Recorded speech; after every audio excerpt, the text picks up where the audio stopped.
Vou para nesse primeiro momento sentarmos no nosso Dhanasana em uma posição em que permita nossa coluna ficar ereta, ficar estável, confortável. Vamos fechando os olhos.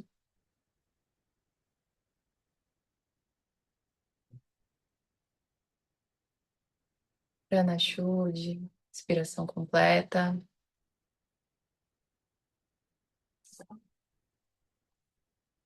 Vamos percebendo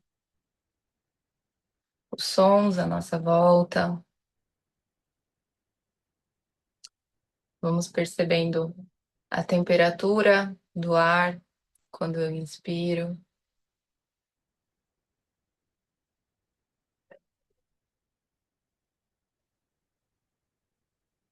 Vamos percebendo o contato do nosso corpo com a base do chão.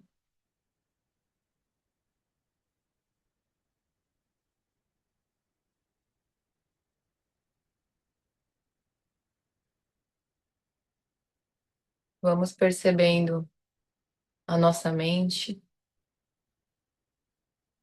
Tita.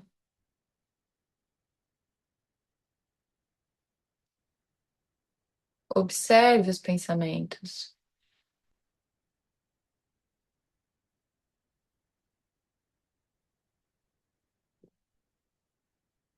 Não tente brigar com eles para que eles não estejam presentes. Tente observá-los se desidentificando, como se fossem balões que vão flutuando pelo espaço e em algum momento somem de vista.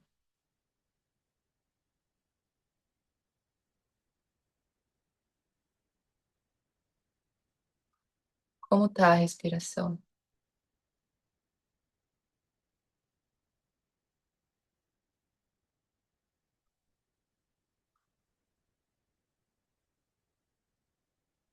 Como estão os pesos das mãos nos joelhos?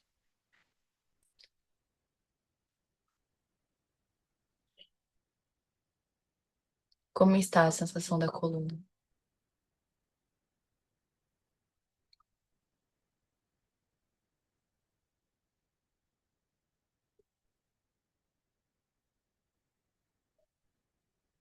Perceba agora a tendência da mente em sair do aqui, sair do agora. Então ela vai divagando, vai indo para outros lugares. Vem um pensamento, vem uma aflição, uma emoção, uma lembrança. E quando acontece isso, você observa com neutralidade e faz mais um ciclo da sua respiração. Essa Pranashuddhi.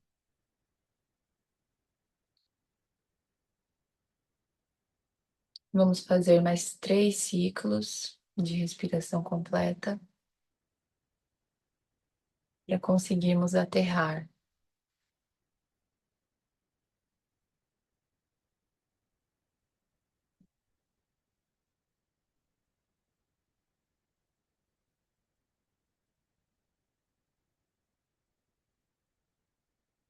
Perceba se já houve alguma mudança desde o momento que você começou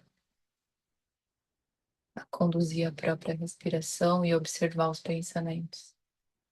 Perceba se houve algum, mesmo que pequeno, assentamento das flutuações mentais.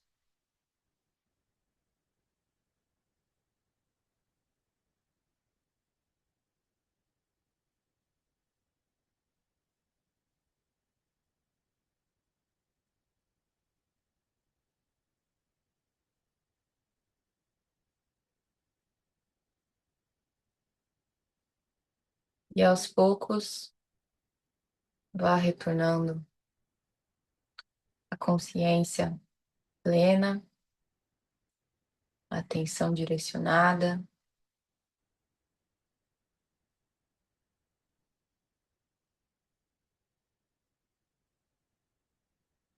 Vamos abrindo os olhos,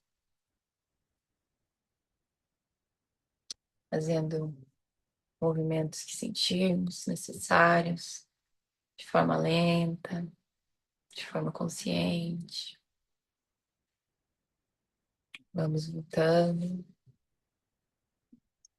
E entendendo também, percebendo a importância desses momentos de centramento para a gente conseguir expandir e aprender, né? Bom, a gente hoje vai falar sobre psicologia do yoga e vamos usar o Yoga Sutras como essa base, né, da exploração da consciência. Na linhagem de Krishnamacharya, que é a linhagem que eu estudo, principalmente essa parte da psicologia do yoga, a gente tem o Yoga Sutra como ele é chamado de o mapa da mente, né? Então, vocês já devem ter ouvido falar do Yoga Sutra, espero que sim, que é o texto, né, de Patanjali, que foi o fundador, filósofo do yoga, cofundador, né, do yoga clássico. E o Yoga Sutra é um texto muito importante, né, o texto principal, o texto do yoga.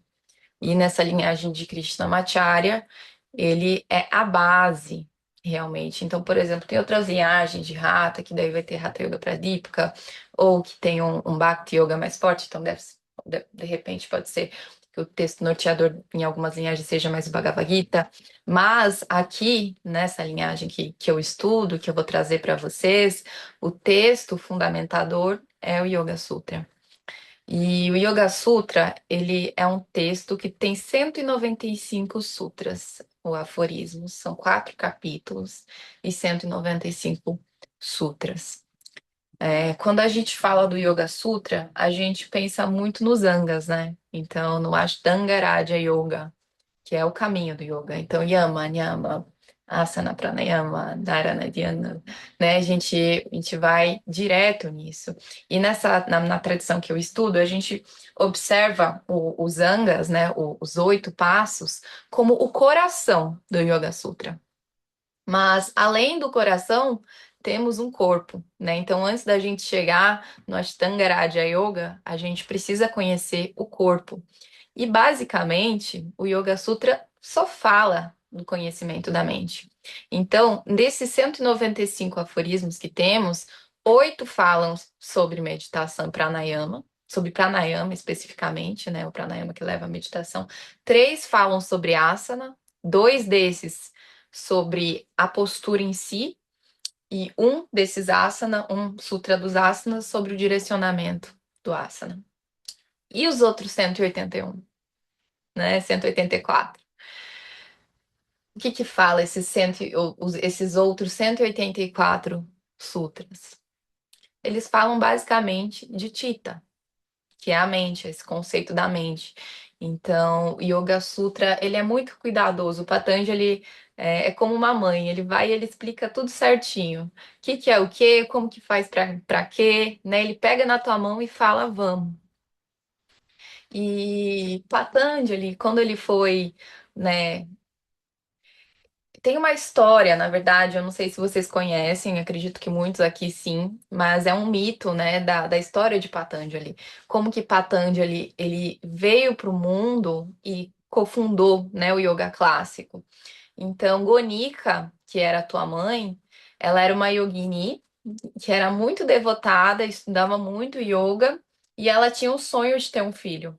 Mas ela já estava muito velha, ela nunca tinha se casado, então ela sempre ficava orando aos céus, pedindo aos céus para que Deus a concedesse um filho para ela poder transmitir todos os conhecimentos do yoga. E ao mesmo tempo, no mundo dos deuses, Ananta, que é o deus serpente, ele estava sustentando na Taraiá e aí ele não estava aguentando mais porque era muito peso e ele precisava ficar mais forte.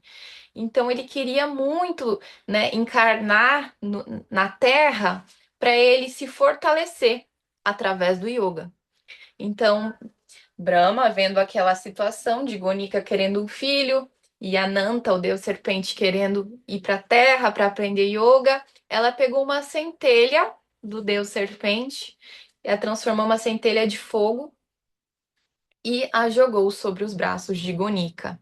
Assim que essa centelha de fogo chegou aos braços de Gonika, Patanjali veio ao mundo já como um menino, um homem jovem, bonito e sábio, é, se reverenciando ao yoga e querendo aprender sobre esse conhecimento, sobre essa filosofia. E a tua mãe, Gonika, o encaminhou para o resto de tua vida. Então, os mitos, às vezes a gente, né, olha para os mitos com um olhar de talvez isso não seja verdade, mas na verdade os mitos eles são a forma mais simbólica, né, a mais verdadeira forma de contar uma história. E o yoga, né, a gente não tem assim uma data exata de quando que foi que Patanjali, né, que aconteceu esse mito, que Patanjali fundou o yoga clássico. A gente sabe que foi entre 200 antes de Cristo a 300 depois de Cristo, então tem essa margem, né? E o yoga nessa época era muito, né, muito fundado pelo Sankhya, né, que é um dos darshanas que a gente já estudou, que vocês já, a maior parte das pessoas que estão aqui fazem o curso que já estudou. E a principal questão que o yoga queria saber é como eu faço para parar de sofrer? Como que eu vou cessar os meus sofrimentos? Quem sou eu? Então, essa era a pergunta, a maior questão, né? Quem sou eu? O que há em mim? Como eu faço para parar de sofrer? E é muito interessante porque quando a gente vai falar um pouco sobre, né, essas razões do sofrimento, os estados da mente, é muito interessante porque quando a gente vê esse texto, o Yoga Sutra, que é 2000 anos atrás, é muito atual. Então, a forma com que as pessoas lidavam com o Tita, com a mente, com o sofrimento, 200 anos antes de Cristo, a gente ainda vive hoje. Porque a gente ainda vive, né, com medo, com apego, com desejo. Então, assim, o mundo mudou, o mundo se transformou, mas a nossa estrutura mental permanece a mesma. Eu estudo psicanálise e eu acho muito interessante, porque quando eu vejo essa psicologia ocidental, né, é atual, eu fico, gente, mas isso está no Yoga Sutra 200 anos antes de Cristo. A filosofia hindu, os Vedas, falam sobre isso há muito tempo atrás, né? Só que a gente precisa, às vezes, de um tempo para maturar ideias, se comprovar cientificamente. Então, quando a gente vai estudar o Yoga Sutra, para quem gosta de psicologia, é um texto assim, né? Realmente é o caminho da mente. Então, a gente vai falar sobre os kleshas, que são as raízes do sofrimento. A gente vai falar sobre vrittis, né? Que são os desdobramentos, cessação das flutuações da mente. A gente vai falar sobre Vyasa, né, que foi um discípulo que fez os maiores comentários do Yoga Sutra. Então, muitas das coisas que a gente tem hoje em dia, por exemplo, do Yoga Sutra e das ideias da mente, não foi exatamente Patanjali que trouxe, né, mas foram os comentários do Yoga Sutra, como Vyasa, que é um grande sábio. Então, eu fiz um materialzinho, né? Essa é uma introdução sobre Patanjali e os Yoga Sutras, que é o que vai nortear os nossos estudos, né? E é muito importante é, que professores, vocês, né? Muitos aqui estão se formando professores de yoga, que a gente conheça, né, a estrutura da mente, que a gente conheça o maior o maior norteador do yoga, que é como eu paro de sofrer, quem eu sou. Essa é a pergunta central. Foi isso que fundou o yoga, né? Então, assim, temos os asanas, temos os pranayamas, mas o caminho de Svariyaya, né? O autoestudo, esse se conhecer, é o mais importante.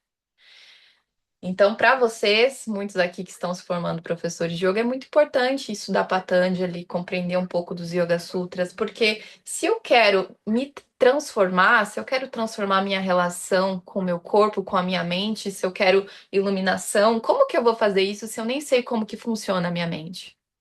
Como que funciona o meu corpo? Né? Então eu fiz um materialzinho para a gente ir se norteando aqui, né? Porque são vários conceitos, e então é outra coisa que, antes da gente entrar realmente na teoria aqui, eu vou falar para vocês, não se assustem, né? Porque são muitos conceitos e a gente tem pouco tempo. Eu faço um curso de psicologia do yoga que eu estou fazendo há 7 meses. O curso tem 2 anos. Né? Então, assim, são muitas coisas, são muitos conceitos.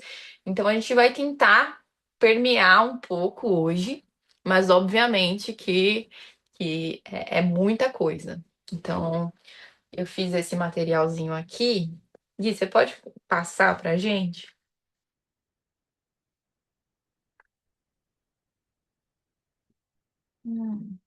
Bom, psicologia do yoga, então, né, é um campo da tradição yoga que estuda a mente humana, a origem do sofrimento. Como eu falei, essa era a grande questão para esses grandes sábios, né? Como que eu paro de sofrer? E com base nos textos clássicos e nos ensinamentos de Patanjali, compreende-se que o sofrimento surge das flutuações da mente, Chitta, dos apegos e da falta de consciência de si mesmo. Esse é um termo muito importante. Vocês deveriam, né, pesquisar depois, Chitta, né, a mente. O objetivo da psicologia do yoga é promover o autoconhecimento, a transformação da consciência por meio da compreensão e estabilização de Chitta, reduzindo o sofrimento mental e emocional. Aqui tem dois livros. Um é a Psicologia do Yoga, de Baba, que é Ananda Murtry, que eu não- ele é o grande mestre da Ananda Marga, que é uma escola indiana de Tantra Yoga, onde eu fui iniciada no Tantra.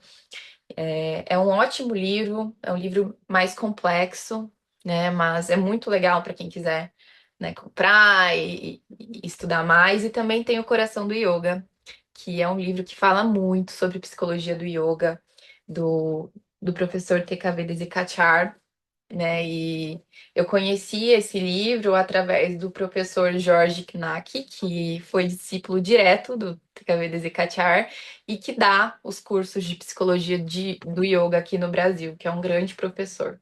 Então, para quem quiser, né, se aprofundar, de repente, nos conceitos, fica aí a dica dos livros, tá bom? Então, pode passar, Gui.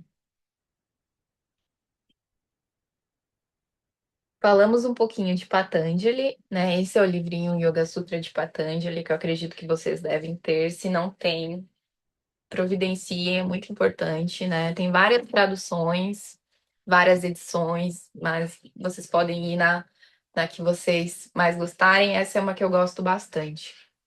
Então, aqui falando sobre Patanjali, coloquei algumas ideias, né, para a gente fixar, organizou o estudo da mente humana dentro do yoga, explicou o funcionamento de Chitta, compreensão dos padrões mentais, vritis e kleshas, que são conceitos muito importantes que a gente vai entrar aqui, que são descritos no Yoga Sutra, caminho do autoconhecimento e transformação interior. Então, as ideias norteadoras, né, de Patanjali. O sofrimento surge das flutuações de Tita. A mente em desequilíbrio gera dor emocional e confusão. E o yoga é o caminho para a estabilização da mente. Pode passar, Ni.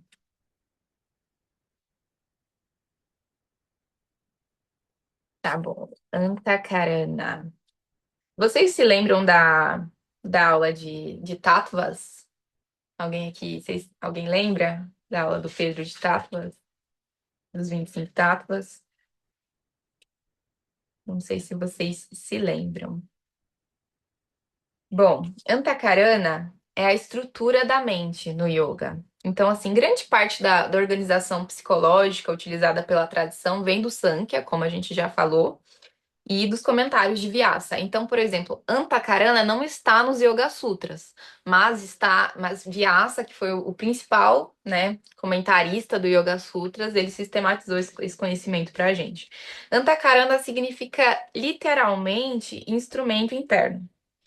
Então, a gente tem essas quatro divisões básicas de Antakarana, né? Quando a gente fala da tradição de Krishnamacharya, vão ser seis, só que a gente não vai adentrar em todas elas, a gente vai falar das quatro principais, que são, né, as que guiam, por exemplo, Gyanendriyas a partir de manas, então são essas que estão nos nossos 25 tattvas.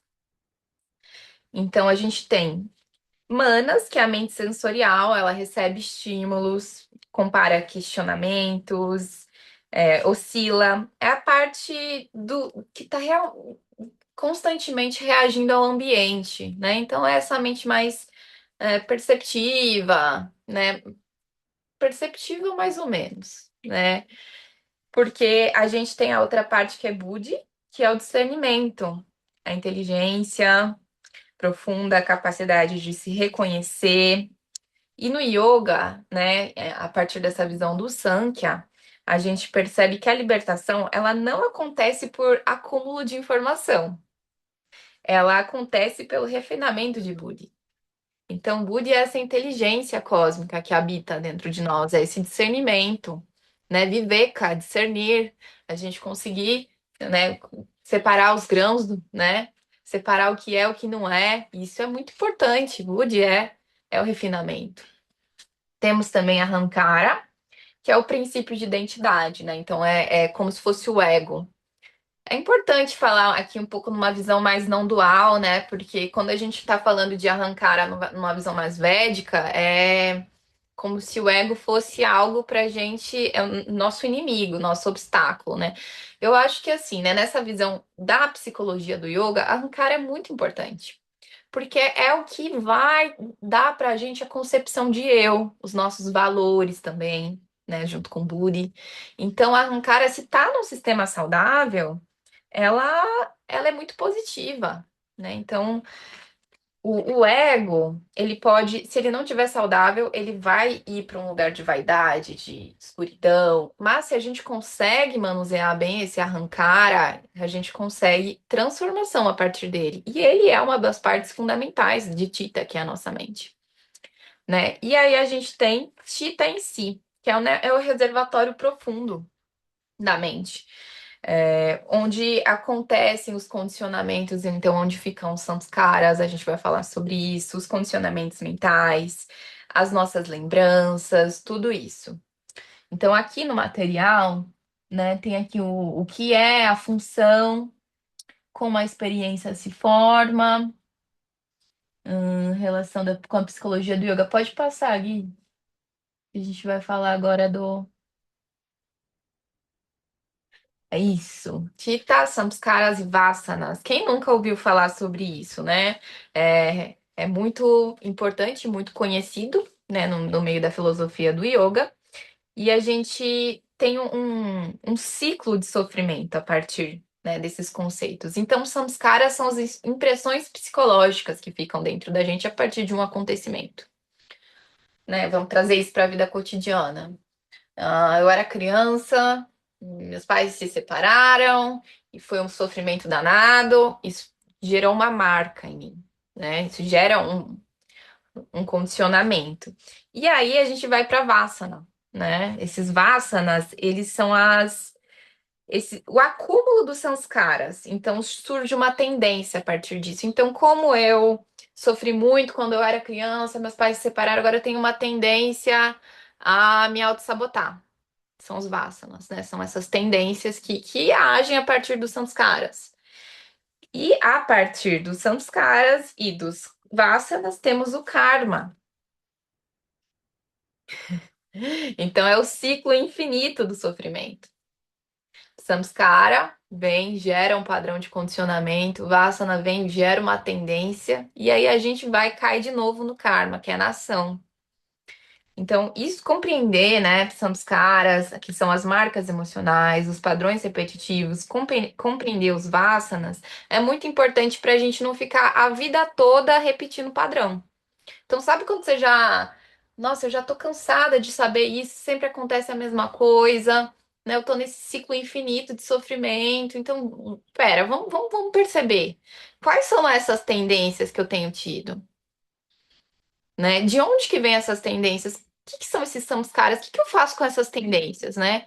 Porque é a partir das nossas tendências que a gente geralmente produz ações que nos destroem depois, que são as ações kármicas, né? Então, o ciclo do sofrimento, né, no Yoga Sutra é assim: samskara, vasana, ação, karma. E aí, depois desse karma, a gente vai de novo para o samskara, vasana, ação kármica. Então é um ciclo sem fim de sofrimento, né? Então, e como que a gente faz para sair disso? Né? Essa é a pergunta principal aqui. Como é que a gente faz? Tá, eu já entendi que eu tô num ciclo vicioso, mas como é que eu faço para sair disso? É isso que a gente está estudando, é isso que o yoga se perguntava 2000 anos atrás, né? Pode passar, Gui. Bom, os vritis. Então, no primeiro capítulo do Yoga Sutra, Samadhipada, que basicamente esse primeiro capítulo do Yoga Sutra fala o que que é o yoga, né? E no primeiro capítulo, Sutra 5, ele define o que são os vritis. Os vritis são as ondas mentais, os movimentos, as modificações. Então temos aquele famoso Sutra Yoga Chitta Vritti Nirodha. Yoga é a cessação das flutuações da mente. Vrittis é a flutuação, né? Yoga Chitta, mente, Vritti, flutuação, Nirodha, a cessação. Então, os vrittis são essas ondas mentais, né?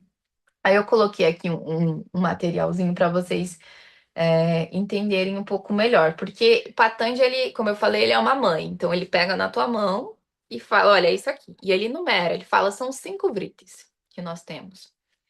Pramana, que é o conhecimento correto, então é um vritti baseado, né, no que a gente vivencia, então é um estado da mente que ela vai.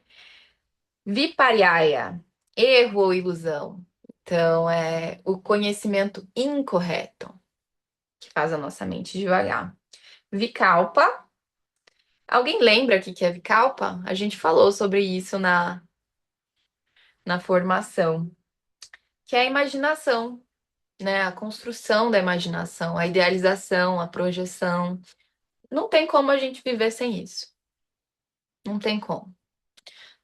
A gente, todo momento que a gente está vivendo, a gente está idealizando, a gente está criando expectativa, a gente está projetando, né? E como é que eu faço para, no mínimo, controlar isso, né? Controlar essas idealizações. Nidra, que é o sono. Então, o sono também é uma flutuação da mente, né? E pode ser positiva e pode ser negativa, como todos os outros vritis. Se eu tenho uma boa qualidade de sono, isso vai me trazer um lugar de consciência mais avançado. Isso vai ter uma flutuação mental que vai me gerar bons frutos. Smriti, memória, né? O último vriti, a memória. Então, ficar preso no passado, né? Também é inevitável que a gente tenha a memória, né? Porque quem não tem amnésia, né? Quem não tem uma doença de esquecimento, naturalmente vai se lembrar de tudo que aconteceu na vida. Mas essa memória ela pode aprisionar a gente, né? Então é um vriti. É um vriti você ficar lembrando, você ficar, né? Você não tá no presente. O yoga é a presença, é o aqui, é o agora. Yoga chitta vritti nirodha. Bom, por que compreender os vrittis, né? Para obedecer à mente sem se identificar com essas ondas, para cultivar vrittis saudáveis, como eu falei, é inevitável que essas flutuações da mente aconteçam, né? Nós não somos nenhum guru iluminado, então a gente está aqui vivendo essa experiência humana e sujeitos a emoções humanas e condições humanas. Bom, então no Samadhipada, no primeiro capítulo, Patanjali vai descrever esses vritis do versículo 6, do Sutra 6 ao Sutra 11, se eu não me engano, E no Sutra 12 ele vai falar: tá bom, já compreendi os vritis, já compreendi essas flutuações mentais. Como é que eu faço para cessar? Cessar, o mínimo, né? E aí vai entrar dois termos que são muito importantes na nossa prática: abhyasa e vairagya. Abhyasa é a prática constante e vairagya é o desapego. Então, isso está no Yoga Sutra, né? Como é que se cessa essas flutuações mentais? Como que eu consigo isso, né? A cessação das flutuações mentais vem de duas coisas que são coisas para a vida toda, que a gente vai trabalhar o resto da nossa vida, né? A Abhyasa, essa prática constante, então, sadhana, né? O caminho do sadhana. E o sadhana, quando eu falo de sadhana, eu falo do Ashtanga Raja Yoga, que é o caminho do sadhana. Então, é viver yama, é viver niyama, é viver o asana, é viver o pranayama, é viver pratyahara, é viver dharana, dhyana, samadhi. Então, é um trabalhão, né? Você viver o, o sadhana, viver o caminho, a prática constante. E Patanjali vai trazer que isso vai fortificar nossa mente para essas sensações e flutuações, né? Cessação das flutuações, e também Vairagya, que é o desapego, que também é outra coisa que a gente vai ter que trabalhar para o resto da vida, né? Que é se desapegar. Eu acho que muito das nossas angústias e dos nossos sofrimentos vem do apego. E é muito inevitável, né? A gente é apegado ao nosso companheiro, à nossa companheira, aos nossos pais, ao nosso corpo, à nossa forma atual, né? Então, como que eu faço para, né, trabalhar esse desapego? É um trabalho para a vida toda, né? Então, o Yoga Sutra é um folheto, porque são 195 frases pequenas, então assim, não é um livro complexo, mas é um folheto para o resto da vida. É um folheto que é um livro de cabeceira, porque é um trabalho para o resto da vida. Bom, então trabalhar, né, esses termos que são mais conhecidos, né, Abhyasa e Vairagya. A gente falou dos Brites e agora a gente vai falar dos Kleshas. Pode passar, Ani. Bom, no segundo capítulo, né, do Yoga Sutra, que daí não é mais samadhi pada, é sadhana pada, porque daí no primeiro, como eu falei, ele vai descrever o que é o yoga. Então, primeiro capítulo, samadhi pada, Patanjali vai falar o que é o yoga, né? O que é isso? No segundo capítulo, que é o sadhana pada, ele vai dar os passo a passo, como que você pratica, como que faz para praticar. Então, nesse segundo capítulo, no Sutra 3, Patanjali vai trazer os kleshas. Ele vai falar: as raízes do sofrimento são essas cinco: avidya, asmita, raga, dvesha e abhinivesha. Ele vai dar pra gente, só pra gente organizar isso. Então, o segundo capítulo, terceiro sutra, aparece pra gente as raízes do sofrimento humano. Avidya, ignorância, que é a raiz, né, dos outros kleshas. Você confunde o transitório com o permanente. Você confunde o seu corpo com a tua alma. Você confunde, né? É a ignorância. Você não reconhece a verdadeira natureza, purusha, né? Você se identifica com a matéria. Então, a vida se dá de várias maneiras, né? E essa nossa ignorância é um trabalho que a gente precisa, com também, né, prática constante, abhyasa, ir transformando. Asmita, né, que é um arrancar a que não está saudável. Então, é esse egoísmo, a falsa identificação, né? Você se identifica com o seu corpo, você se identifica com o seu ego, né, de uma forma sem considerar o outro. Raga, apego, né? Então, vairagya tá aí, né? Pra gente desapegar de raga. E é muito difícil. Eu sou muito apegada a muita coisa. Sou muito apegada. E como é que eu faço para me desapegar, né? Mas essa é uma raiz do sofrimento, porque nada é permanente. A única certeza é a impermanência. Vesha, aversão. É um dos kleshas mais difíceis também, porque a gente tem uma. A gente, geralmente, o ser humano tem essa aversão a coisas que não são da própria natureza. Então, se eu sou do Tantra, eu não gosto de Vedanta. Se eu sou do Vedanta, eu não gosto de quem é do Tantra. Se eu sou corintiana, eu não gosto de palmeirense, né? Então, e essa aversão, ela vai causar sofrimento. Vai causar porque vai gerar avidia, vai gerar ignorância. Então, como é que eu consigo me relacionar com o outro e com o mundo sem essa aversão? Abnivesha, né? A gente fala bastante de Abnivesha, que é o apego a essa existência, né? É o medo da morte. E, bom, eu não sei como é se libertar desse klesho, eu ainda tô presa nele. A gente é bem apegado, né? Nos confundimos o nosso corpo com a nossa alma. Então, por exemplo, quando alguém morre, a gente fica completamente desolado, né? A gente tem medo dessa partida, a gente não consegue compreender. E a Binivesha vai ser a raiz de muito sofrimento. Então, até quando a gente está fazendo pranayama, Baya Kumbhaka, Kumbhaka, a gente tem a dificuldade por exemplo, de não inspirar, mesmo quando o nosso pulmão tá cheio, porque a gente tem medo de morrer. É instintivo. Então, o Abhinivesha, ele vem de um lugar também instintivo, né? Então, os kleshas são basicamente esses, né? São esses 5 kleshas. E aí tem um materialzinho pra gente guiar. Obviamente que aqui tá tudo muito resumido, porque é tudo muito complexo. Como eu falei, eu estou fazendo um curso só sobre essas coisas aqui que a gente está sintetizando de 8 meses. Então, assim, é muito estudo. Tem vezes que eu tô com o meu professor e a gente fica 1 hora falando de um sutra. Então, é um trabalho. Yoga é um trabalho para a vida toda. Não tem para onde fugir.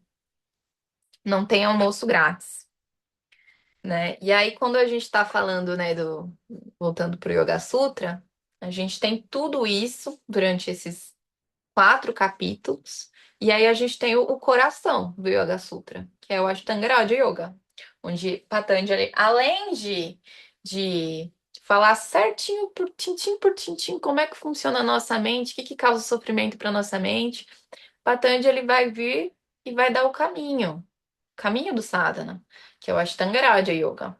Então, muitas pessoas acham que o Yoga Sutra é o texto mais importante só por conta do Ashtanga Raja Yoga. E, de fato, o Ashtanga Raja Yoga é muito importante, né? Os 8 passos são muito importantes.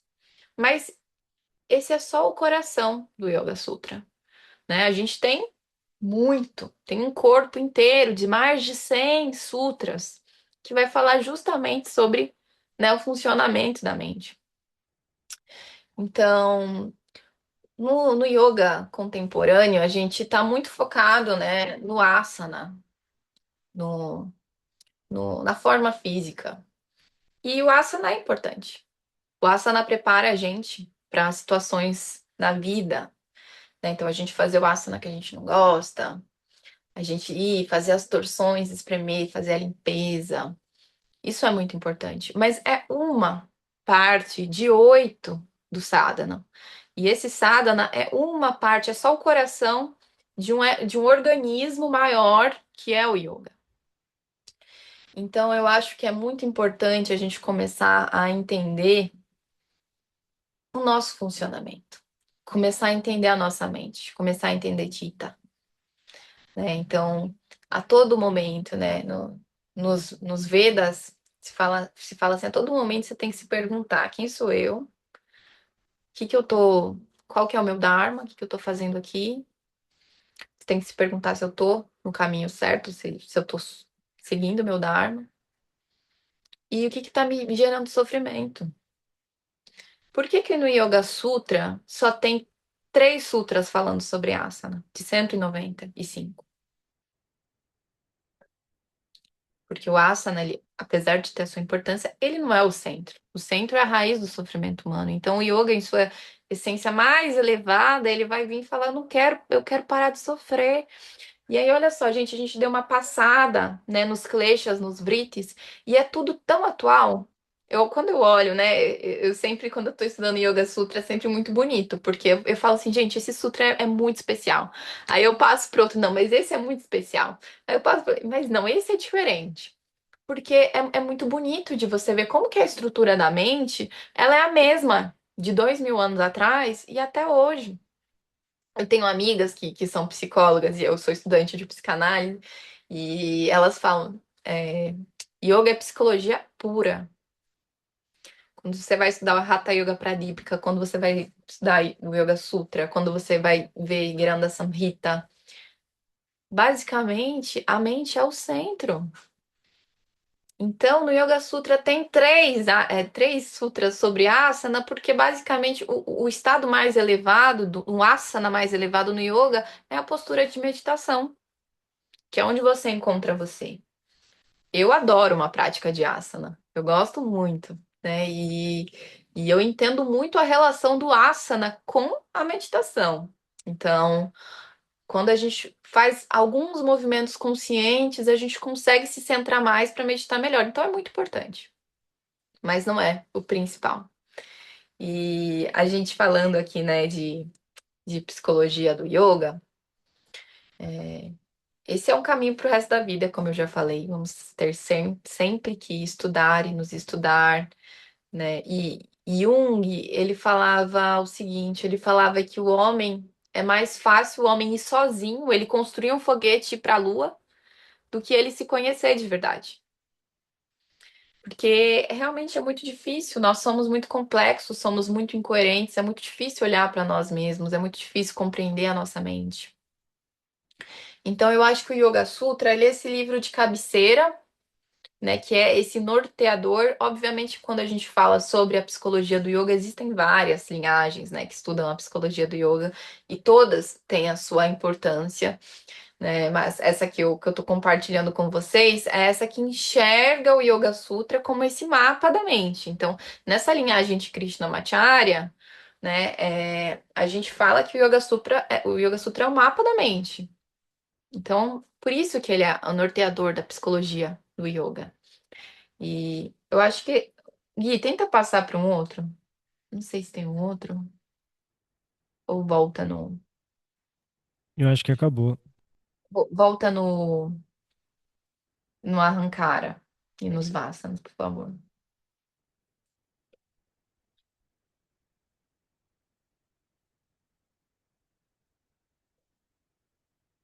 Consegue? Não sei se tá dando aí.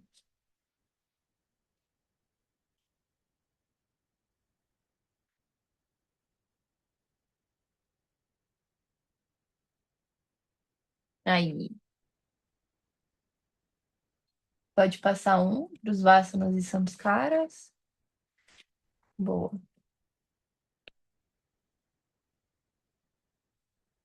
Então, gente, além de tudo isso, né, que eu sei que é bastante coisa, esses desdobramentos da mente, os vritis, os kleshas, Vyasa, ele traz para a gente nos comentários outros 5 estados da mente, né? Que são desdobramentos de Tita.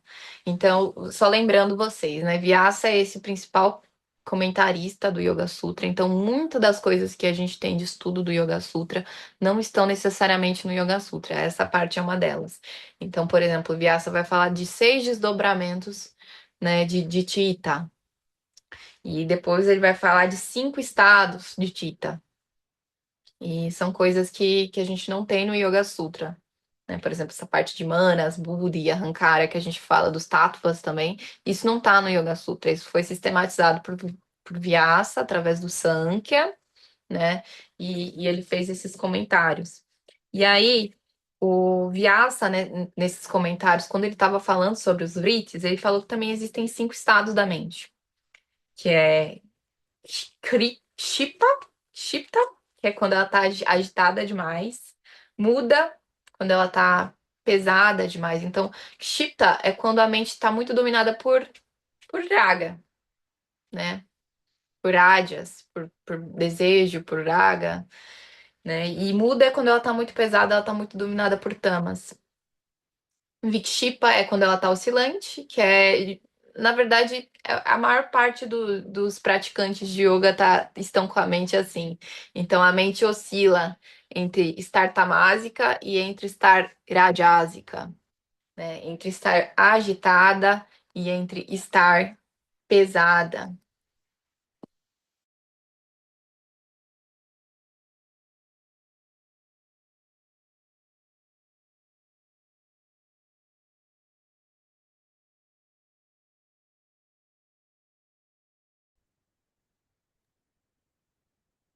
Maria, deu uma travadinha.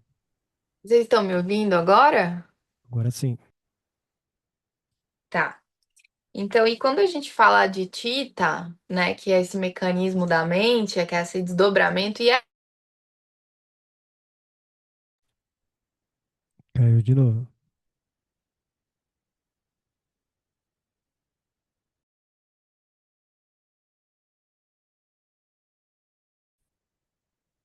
e aí eu pensei, né, para a gente fazer realmente um Travou estudo. mais uma vez. Nossa, será que é a minha internet? Enfim, vou repetir aqui, que eu tava, né, falando com o Pedro, assim, de repente a gente trazer mais desses conceitos filosóficos no curso. Então, eu já tô para dar essa aula, tem um tempo, eu dou psicologia do yoga em outras duas escolas de yoga também. E eu já estava para trazer esse tema aqui para gente se aprofundar, mas é bem complexo, principalmente quando a gente cai de paraquedas, assim, em tantos conceitos, manas, buddhi, ahankara, avidya, asmita, então a gente vai ficando meio, né, é muita coisa. Então, eu vou tentar organizar para a gente fazer um estudo mesmo do Yoga Sutra, né, tentar trazer mais isso no curso, de repente no módulo que vem, não sei. Porque é uma parte muito importante, essa parte filosófica é uma parte muito importante.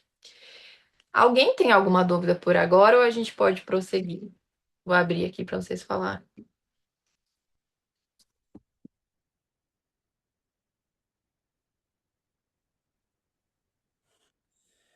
Maria, posso dar uma palavrinha?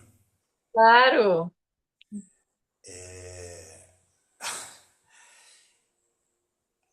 Tá assim, blowing the mind, porque, enfim, é tão necessário e profundo tudo que você está trazendo que parece que quando você vai falando eu falo assim, não, eu preciso pausar um pouco aqui, respirar para tentar compreender de uma maneira um pouco além dessas palavrinhas, dessa forma mental, né? Eu acho o que você acabou de dizer assim, essencial, então só quero dúvidas todas, todas. Eu não vou começar a falar de dúvidas aqui porque só eu acho que é melhor você seguir com o teu tema aí do estudo, mas eu só quero te dizer, por favor, que você siga em frente com essa ideia de avançar nos estudos para que a gente possa coletivamente realmente se transformar e poder se relacionar melhor com a vida e com as pessoas e que a gente possa, enfim, cumprir, eu acho que esse propósito do yoga. Então é só isso que eu queria dizer. Muito obrigado. Gratidão, querido. As palavras, vamos juntos. Gente, é o caminho, o início de um caminho muito longo. E quando eu estou estudando yoga, eu tô lendo os textos, eu falo, quanto mais eu sei, mas eu acho que eu não sei nada, né? Então, é comum essa coisa de muitas dúvidas, muitas questões, a cabeça vai explodindo, e é isso mesmo, né? Porque o yoga é isso, o yoga é desassimilar e assimilar, e aí assentamento. Então, eu acho que quando a gente fala do sofrimento humano, né, nessa era que a gente está agora, né, a gente pode chamar de Kali Yuga, né, se a gente for levar em conta o Bhagavad Gita, que é essa era do caos. Então, como que eu posso, nesse caos tremendo que eu tô vivendo, como que eu posso, no mínimo, melhorar, no mínimo assentar, né? Então, assim, todos os dias, quando eu tô eu acordo de manhã e eu tenho meu sadhana. Então, eu tenho meu caminho. Todo dia eu fico Yoga Chitta Vritti Nirodha, Yoga Chitta Vritti Nirodha. Né, eu fico cantando o mantra e é um caminho, né? O meu professor, ele canta Yoga Chitta Vritti Nirodha 108 vezes, todos os dias. E a gente descobrir quais que são, né, esses caminhos que conduzem a gente a sofrer menos. Então, assim, o yoga ele não substitui terapia, né? Então, é importante os dois. É importante a gente fazer a nossa terapia, a gente se conhecer, mas a gente também ter outros caminhos que conseguem levar a gente a essa cessação das flutuações mentais. E, e a gente ir se conhecendo, né? Que é Svariaya, que é você se auto-estudar, você se entender. Então você começar a pensar, nossa, eu tô tamásica, eu tô estagnada. Eu preciso, e é isso que a gente sempre fala do palato, né? Que é essa visão do Ayurveda. Quando você vai se estudando para você compreender o seu próprio sofrimento, você vai se analisando. Eu tô muito tamásica. Eu preciso de movimento. Eu vou fazer asana. Eu vou fazer uma Bastrika. Eu vou fazer um Kapalabhati. Eu tô muito rajásica. Minha mente tá, né? Eu tô ansiosa. Então eu vou fazer uma prática com mais permanência. Eu vou fazer Pranashuddhi. Eu vou fazer Nadishodhana.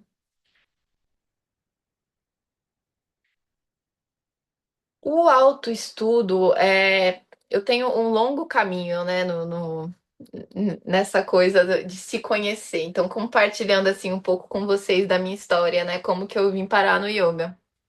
Eu sou uma pessoa que eu já fiz muitos tratamentos psicológicos, né? Eu já passei por muitas peias na minha vida. E o yoga me salvou de um lugar muito obscuro. Então, para mim foi um encontro muito bonito, né? Desde os meus 11 anos de idade, eu fazia tratamento psiquiátrico, então eu nunca tive uma boa relação com a minha mente, sabe? E quando eu comecei a praticar yoga, eu comecei a praticar mais uma prática bem irajásica, que era a Ashtanga, mas para mim foi a minha porta de entrada, sabe?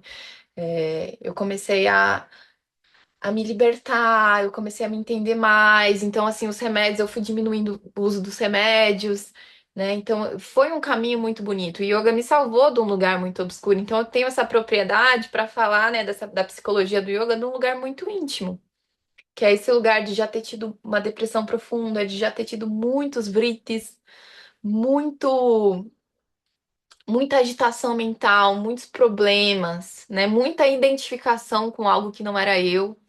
E o yoga chegou nesse lugar de acalmar, de cessar essas flutuações para eu conseguir me entender mais. E esse é o caminho mais bonito, né? É que é essa transformação. Então eu presencio isso, né, no yoga, com muitas pessoas que estão perdidas, que estão no sofrimento, e aí acabam encontrando, né, um caminho, que foi o que aconteceu comigo. Então, quando eu comecei a realmente praticar yoga todo dia, eu estava na pior fase da minha vida. Tava numa depressão muito profunda, né? Eu estava totalmente sem centramento. E a gente vai conseguindo se nutrir da gente, porque é como se fosse um rio, né? Você não consegue, a nossa consciência é como se fosse um rio. Quando tá muito bagunçado, muito vento, muita agitação, a gente não tem essa clareza para enxergar, né? O rio. Então, o yoga é isso. Ele não te dá a clareza, mas ele te dá essa calma para você conseguir enxergar a clareza, que é a sua essência. Então, eu acredito que se a gente começar a estudar Yoga Sutra, vai ser uma transformação muito bonita na vida de vocês, né? A gente conseguir. Porque para a gente conseguir modificar alguma coisa, a gente tem que dar nome às coisas. Então, para eu saber o que que eu preciso mudar, eu preciso, né? Para eu saber mudar, eu preciso saber o que que é isso que está acontecendo comigo, o que que é esse padrão, né? E se desidentificar com ele aos poucos. E se identificar de novo. Depois se desidentificar. E compreender essa natureza humana, né, que gera sofrimento. Tem um texto do Freud, trazendo um pouco de psicanálise aqui para aula, que é o mal-estar na civilização. Que ele fala, gente, a gente vai sofrer. A gente vai sofrer. A gente tá aqui, a gente vai, sabe que a gente vai morrer, a gente vai ver as pessoas que a gente ama morrendo, a gente vai querer uma coisa que a gente não vai poder ter. A gente vai sofrer. Mas como é que eu vou lidar com esse sofrimento? Como é que eu vou lidar com essas flutuações da vida, da mente? Então, buscar um caminho de assentamento. Eu sempre falo, né? A gente está nessa divisão do yoga terapia, né? Que alguns acham que tem que ser considerado yoga terapêutico, outros acham que não. E eu sempre falo que o yoga, ele não substitui a análise, ele não substitui um psicólogo, né? Não substitui, mas ele ajuda muito, ele auxilia muito. E quando a gente começa a ter consciência, né, do nosso mecanismo mental, então, né, dos nossos padrões, dos nossos vasanas, dos nossos samskaras, a gente começa a conseguir transformar a nossa realidade a partir da gente, porque a nossa realidade, né, se modifica quando a gente se modifica. E isso é muito verdade, não é um papo de manifestação. É porque a maior parte dos problemas da nossa vida é a gente que planta, que a gente escolhe colher. Então, né? Ai, meu Deus, tá muito frio, tá muito frio, não sei o que que eu faço. Fecha a janela, põe um casaco. Você não vai conseguir controlar o tempo lá fora, você vai conseguir controlar o que você faz para se proteger disso. Então, querer transformar o outro, querer transformar o mundo, só vai gerar sofrimento. É ilusão. O que que eu posso fazer para mim? Né? O mundo tá caótico, a gente tá em Kali Yuga, a gente tá, né, o mundo tá um caos, a tendência é só piorar, mas como é que eu posso fazer para eu conseguir ficar sã nesse processo, sem querer mudar o outro, sem querer mudar o mundo, apenas aceitando as coisas como elas são? Eu acredito que a meditação é algo revolucionário.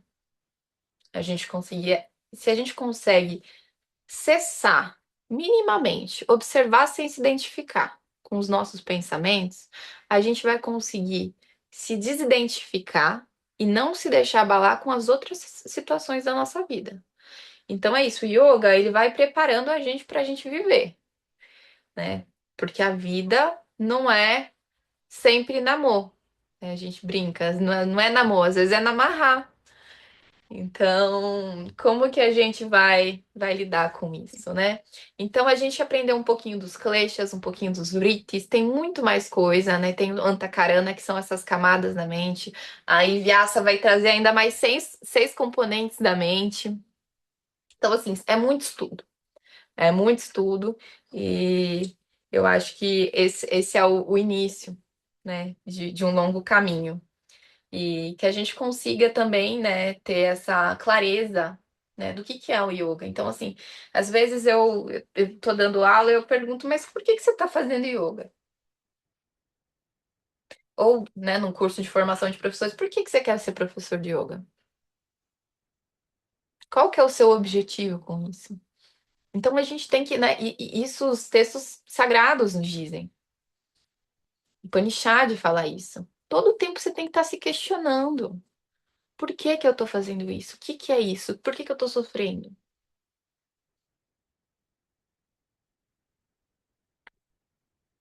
Então, a gente se perguntar, né, o que que a gente quer com o yoga, o que que a gente quer sendo professor de yoga, o que que a gente está buscando, que a gente consiga, né, reconhecer os nossos desejos, raga, né, que também é importante. Então, assim, tudo, se a gente conseguir manusear bem, é muito importante. Que a gente consiga, né, definir as coisas que a gente quer, as coisas que a gente não quer, o que funciona pra gente, o que não funciona pra gente, que a gente consiga se estudar todos os dias, a partir, né, desse rico conhecimento, de outros conhecimentos. E, bom, gente, quanto mais eu sei que nada sei, né? Então, eu sempre falo também que muitos alunos que às vezes estão fazendo aula de yoga já querem ser professor. Antes da gente ser professor de yoga, a gente tem que ser aluno várias vezes, repetidamente. Tem que ser aluno todos os dias. Na verdade, o bom professor de yoga é aquele que é aluno para o resto da vida. Sempre vai estar aprendendo. Então, que a gente consiga ter essa humildade, essa paciência, né, de entender, nossa, tem uma coisa nova aqui, eu não sei nada disso, mas eu quero estudar, eu quero entender isso, né? E que a gente siga nesse Dharma, e o Dharma protege o Dharma. O Dharma sempre protege o Dharma. Então, quando a gente está caminhando pelo caminho correto, caminho coerente, o teu caminho, né, as coisas vão acontecer.